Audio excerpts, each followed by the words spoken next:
Hello again, everyone, and welcome into another position-by-position breakdown of the 2022 Miami Redhawks. Again, they'll open up the season September 3rd at Kentucky against the Wildcats. And today we talk about the running backs and one of the more veteran units on the team if they stay healthy, and that's been the problem. Obviously, Jalen Bester and Tyree Shelton are the big names in the group.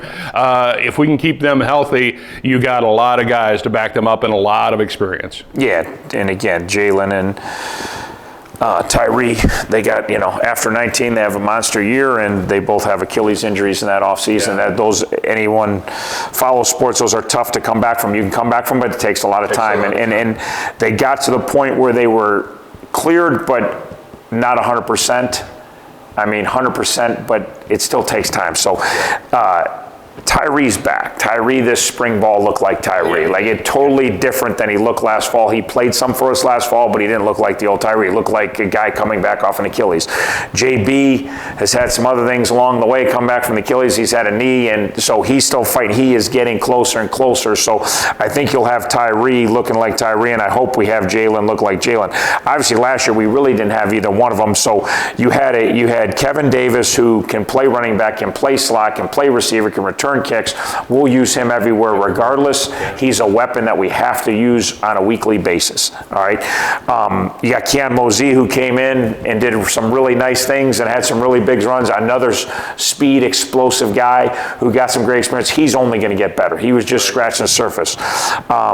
Then you have Kenny Tracy, who's a bigger back who ran really good against North Texas, but he's also showed against Kent State how good he is coming out of the backfield catching the football.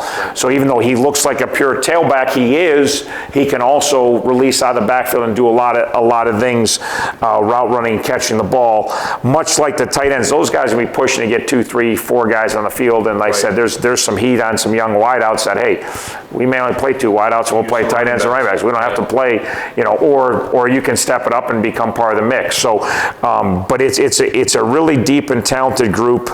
And it's got a lot of experience. We've added Jordan Brunson, who's a transfer from Virginia Tech, who's a very talented young man. You have Reg Snyder, who played a little bit in the bowl game, who is a talented young man. So it's a very deep room, and it's going to be very experienced because all those young guys got all that playing time last year when Tyree and Jalen couldn't take those reps. So we'll use these guys to hand the ball off to them, to catch the ball, to run routes, you name it. So we really like this group. It's an exciting group. I'm looking forward to seeing them on the field. We'll talk special teams next time.